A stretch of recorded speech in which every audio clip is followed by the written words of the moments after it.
Okay, hello everybody, and welcome to topic 3 about another necessary skill that teachers must develop, which is planning for learning. So I want to begin today's video with a little bit of a preamble around what is learning. Before we start to think about what teachers do in terms of planning for learning in regards to delivering curriculum content for a group of students in secondary school, I think it's important for us to start at the basics, to consider quite a general and broad question for you to think about for the moment. What is learning? How would you define what learning is? It's a relatively simple question and may have a straightforward answer, but I would say that if we were to break down into its most simple components what learning is, we have to think about process and product. So the process of learning often requires some form of acquisition. So it's that thinking about the external to the internal. So there's something external to us. It might be a bit of information about the world, some concepts, some content, some knowledge, some facts, some data that we engage with through a process of acquisition. And there are a variety of ways in which different people go about that to learn. And we internalize that information, that fact unknown to us previously. Through a process of acquisition, a process of learning, we come to know that fact, understand that fact, and can then recall it, verbalize it, write it down, etc. So that's the process of learning. But then we also, particularly teachers, it's all well and good to think about process, and we need to, but teachers must also judge learning. So in order for us to understand what the individuals that we are engaging with have learnt, so the process in which they have gone through, they must produce something, they must demonstrate something, they must produce a product for us to make a judgment on to what extent they have learnt this particular thing we want to teach them. So I'm going to be today keep referring back to this idea of process and product because it's really important, particularly this idea of how as teachers, when we plan for learning, how we begin our very first plans, when we write our written lesson plans, you begin by thinking about, well, what is the product here? How, in fact, am I going to get my learners to demonstrate something or perform something? So whenever we think about learning in regards to planning some bit of content, make it engaging, make it interesting, that aligns with the curriculum content from the Australian curriculum, we've got to think about, well, what are they actually demonstrating here? What are they performing to me? What are they doing? What are they saying? What are they writing? In order for me, as the teacher, as the professional, as the designer of the learning, how, in fact, will I judge what they know and what they can do by the end of the learning experience? So we must always be thinking about learning in regards to process and product. So the other thing in regards to learning that you can think about, and this comes from the Killen's 2013 book, which I'll post a link there. There is reference in another topic to this text, but I'll post the exact reference in the YouTube notes. But Killen defines learning in terms of three components, and you can think of them as three parts of a pie, of a whole. And learning can be broken down in terms of the cognitive dimension. So what is actually going on in the brain? The thoughts, the thinking, the cognitive components of that learning, the remembering, etc. And learning can be done in that way, and many people learn and have a richer experience of life and the world and themselves, learning purely in a cognitive dimension. However, as teachers, this is not enough. It's only one slice of the pie. We need to have the whole pie. So in regards to what comes next, or what goes with the cognitive dimension, it's important for us as teachers to recognize that learning, particularly when it's demonstrable, meaning it can be demonstrated by our learners, that it has a psychomotor component, meaning that there is something that the body engages with in regards to the learning. So not just talking about physical education here, where you can learn something, learn how to play a sport, but when we think about the academic content that we're teaching students, we then have to recognize that they're going to be doing something with their bodies in response to the activities we're designing or what we ask of them. So, for example, if you pose a question in your classroom and you get students to put their hands up when they know the answer to that question, there you are tying together the two parts of the pie. The student thinks of the answer in their mind. There's the cognitive dimension of the learning. Then there is a psychomotor component when they're raising their hand. That's the most obvious. But then when you call on that student and ask them, okay, James, can you please tell me what you feel the answer is here? James will verbalize something. Now that's psychomotor, the movement of his mouth and the language verbalizations. That's part of the psychomotor components of learning. When you get students to write, at any stage, it's enacting a psychomotor component of learning. So those are the two most taken for granted and obvious elements of learning in the classroom. But very important, and Killen addresses this, and it ties in well with my own interest in to emotions. There is always, when we think about learning, an affective component to that process and product. So I'll give you a fairly straightforward example. So think about a maths lesson, a teacher about to teach a maths lesson, and a group of students walk in, and we take two students who are going to be engaging with a particular learning content there, for example, learning linear equations. Now, one student sits there and listens to the teacher demonstrate the examples on the whiteboard, and the student then has to copy those examples and follow along all the different steps, and then give the equations a try on their own or with a partner. And the one student listens, breaks down the steps, understands, makes sense of what's going on. When they have a go of writing the equations themselves and working out the solutions, they reach a result that they're happy with, and then when the teacher goes through the answers, they find that they've got 90% of the examples correct. Now, try and imagine what kind of feelings or emotions are associated with that learning experience. Positive emotions, generally.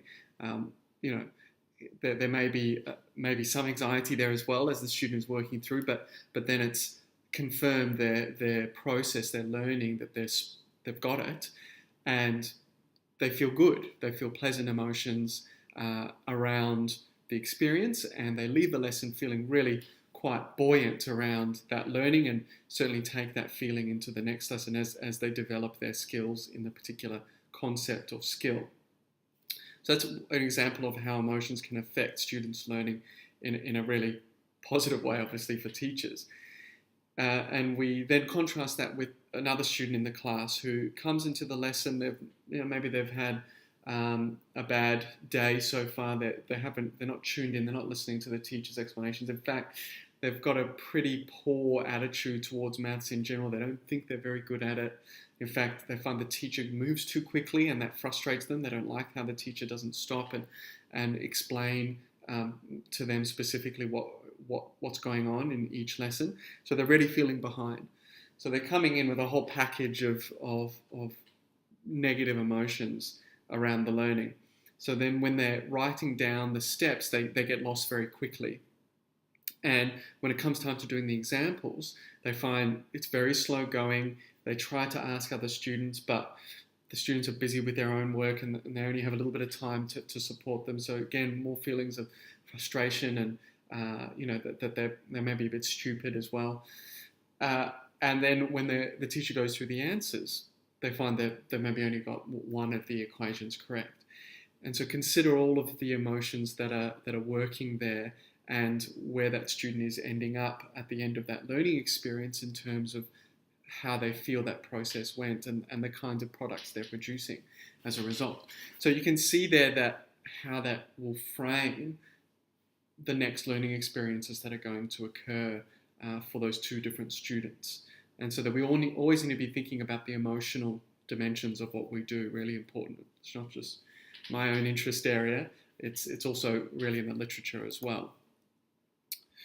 So something else just out of interest to discuss and talk about is, I guess, how fundamental learning really is to the human condition and actually really probably fundamental to life in general, but I don't want to get too philosophical here. But if we just think about human beings for now, that learning is encoded into us from the very first moments we enter the world, and really there is strong evidence to show that learning occurs in utero, that a child in utero, as it's developing, particularly in the third trimester when they're the brain has become quite developed, all the sounds and sensations that the infant in utero is experiencing is in fact starting the process of learning from those first few months, even before they've entered the world after birth. But anybody who's a parent or has spent any time with children will know this intuitively once you spend a bit of time with kids. Often they're called sponges for learning for a very good reason. And you have to wonder what happens in school. It goes back to that Ken Robinson idea. What does school do to the learning brain is an interesting notion. Does it actually, is there a corrosive effect rather than a stimulating effect? But anyway, that idea of the learning brain, or the learning brain and body and the learning human as a sort of naturally occurring part of what it means to be human, I think is really important to think about as a teacher. And that I feel, and this is again this combination of being an optimist and a realist, that our natural on switch is to be a excited learner, and that when we learn, and when we do it, that it's a positive experience. It's incredibly fulfilling, and it's something that I personally, if I think about my own stance on learning throughout my life, something that I've always enjoyed and always pursue personally and professionally. That's why I've become an educator, because my whole job is thinking about and doing learning. In fact, the PhD I'm doing right now is a incredibly in-depth learning experience. So I think when we consider the young people that we engage with in classrooms, if we consider that their natural on switch or their natural position should be as a learner or somebody who wants to learn, because that's how children are, then perhaps if some individuals have been switched off into the off position with learning in regards to a particular content area, then maybe our job is to work to put them back to the on switch. So I think that's a good way to kind of approach things, that in fact as an educator you are working with something that is so coded into what it means to be a human being, that learning is so part and parcel of who we are, what we've done in the world. Everything that you see around you, the computer you're watching this YouTube video on, the clothes you're wearing, the house you're sitting in, is a product of human learning in a way that we pass on what we've learned through language and through written communication, whether that be maths or language. So it's part of our ascendancy on this planet is the fact that we learn so well. And as a teacher, I think then that puts you in a really wonderful, exciting place in our social fabric, that you are knitted into this ancient part of what it means to be human. And I think that can be quite exciting to consider as you move forward.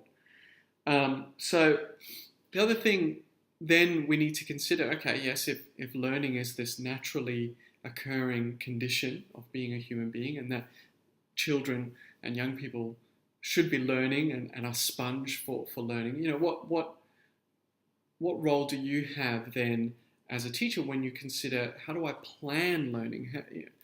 It's not just a free-form thing. That would be wonderful if schools were like that in some ways, if that could work. Maybe it could. But it certainly, learning tends to be very structured and very deliberate, very considered, and very packaged for the young people that are within that particular environment, a school, that social environment. So as teachers, and certainly as pre-service teachers, we expect you, and I say we as in, those of us who are working to develop you as new teachers, and you will encounter your mentor teachers, people who are working in school who will be saying the same things. We expect you to be more deliberate, more considered, more thoughtful around your planning process for learning than any other time in your career if you pursue education or become a full-time secondary teacher, certainly down the track. Why do you have to be so deliberate? Why do you have to write all these plans in such intimate detail and explicit information about every little thing that you're going to be doing?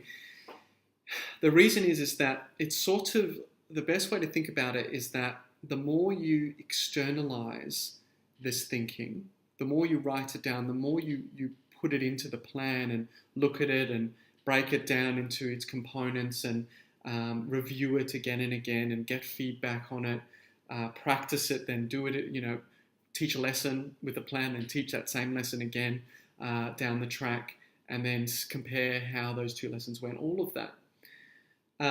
The more you do that now, and the more you refine your practice and reflect on your practice, the less you have to do external later on or down the track when you become a full-time teacher. So it's that process again of the external into the internal. So all of that external detail that you have to put down and note down are so part of the assessment process that you're going through. That'll become internal. That planning process will still happen, but you'll do it internally, sometimes the night before, lying at night in bed, thinking about the lessons of the next day, or you'll write brief notes in your diary or on a notepad or on your laptop. Or it just become, after many years, it becomes an intuitive planning process that it just happens. You just do it. It just flows out of you, as if the planning is in the moment. And certainly highly effective teachers, yes, they still plan, and some of them plan in great depth, particularly when curriculum changes, there's new content to teach or new ideas. They want to teach things in a slightly different way to meet the particular group that they're teaching, meet their needs and wants. But highly effective teachers, you see, are very intuitive practitioners. They sort of seem to bounce from one thing to the other very quickly, and they can flow and move depending on what's happening in the lesson. But that's come from years of experience. It's come from years of externalizing all of their planning. That's then become a more intuitive process. So, an analogy I want you to consider that might just help you as you move forward in terms of thinking of yourself as a effective planner for learning. The analogy here I want you to think about is what is learning in school, and a useful picture to form in your mind is that learning in school is a bit like a roadmap. If we think about the formalized nature of what an individual learner does as they progress from year 7 at the beginning of high school all the way through to year 12 if they continue on through to year 12. It is a bit like a vast roadmap that everything's been plotted out generally, and there are many different ways to reach a destination. So you have a map in front of you, and there is a starting point in secondary school, that's year 7, and there is a destination, and that's the end of year 12. Hypothetically, we're thinking a student moving through all those years. And there is a whole lot of subject content that makes up the geography of that particular roadmap, all the hills and valleys and twists and turns of the roads. That's all the content. And so a student starting in year 7 and going through to year 12 can take any number of ways to reach that destination and go through any number of different geographical locations to reach there. Have a journey. That's a very tired metaphor, the journey metaphor, but it's useful to simplify things sometimes into, again, starting at basics. So if school is a roadmap and students are moving through in all these different ways to get to the destination, looking at different things as they go, what is a teacher? Well, the best analogy really is a teacher is, and let me actually show you, is this program. This is Google Maps. Okay, so a teacher is the GPS system for the individual who is making their way through this roadmap.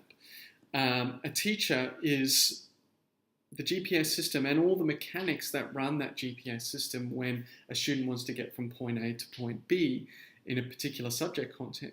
So when you use your own GPS system, I'm presuming all of us do now, it's such a ubiquitous form of navigating the world now.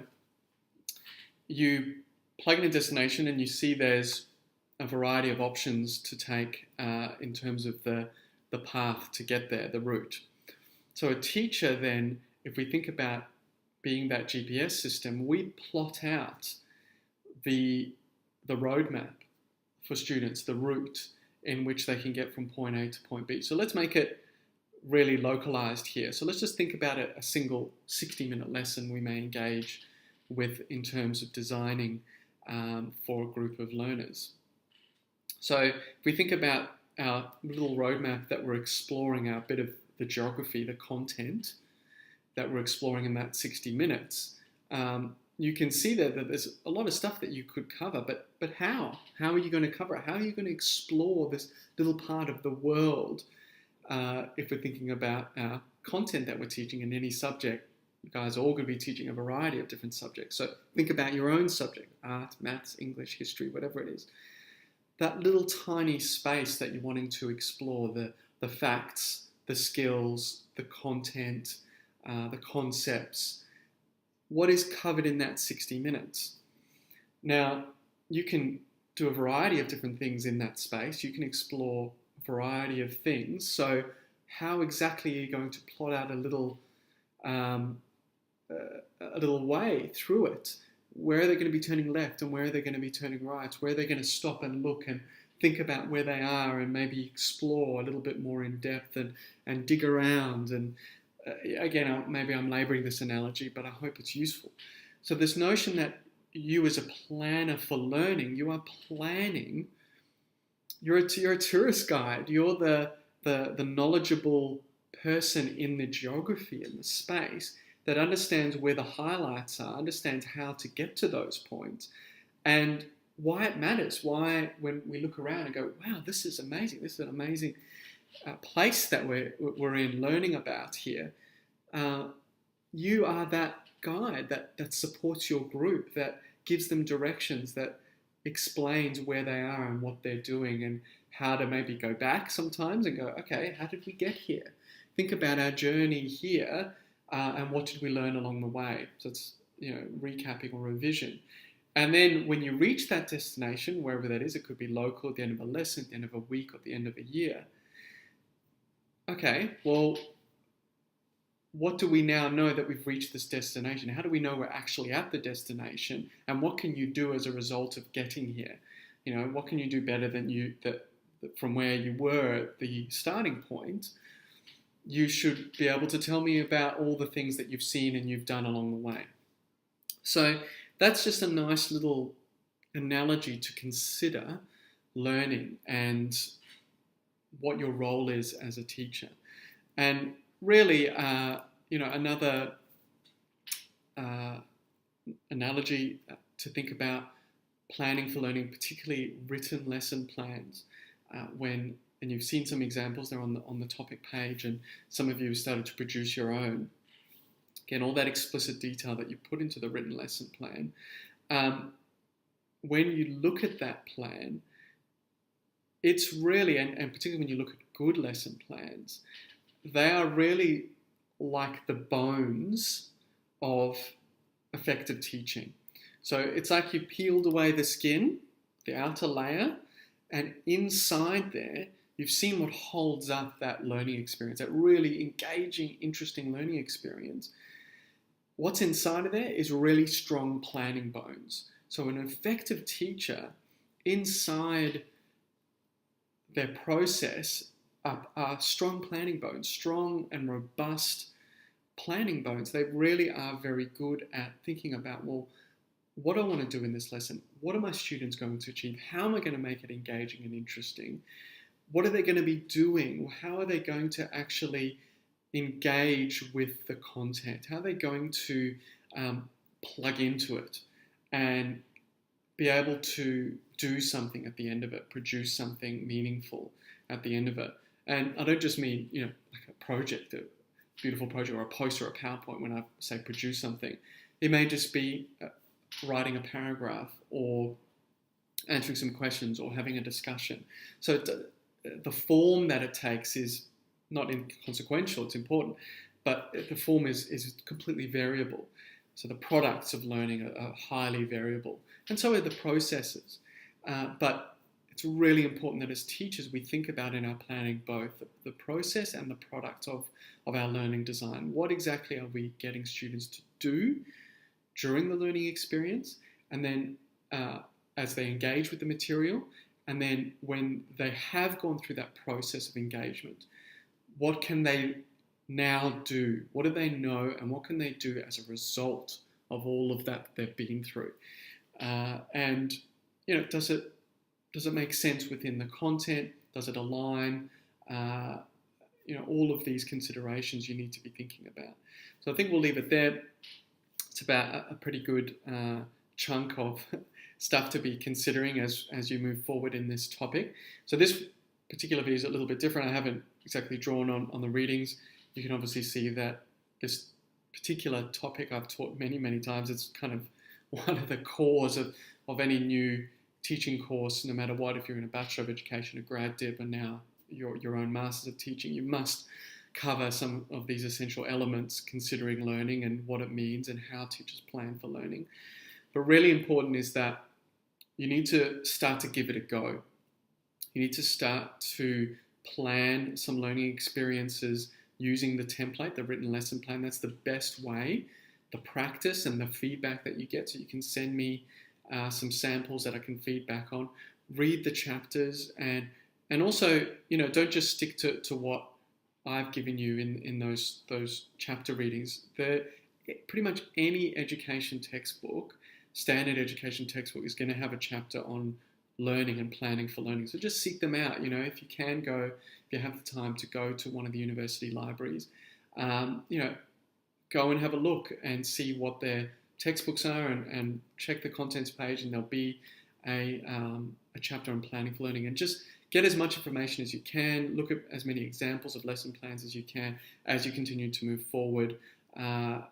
Again, with this unit, just remember that we're covering a lot of ground because it is an introductory unit, but the idea is to plant these seeds that you start to consider all of the elements that you need to be demonstrating down the line. Certainly when you come to your professional practice, you need to start to demonstrate those core capacities for robust and effective planning for learning.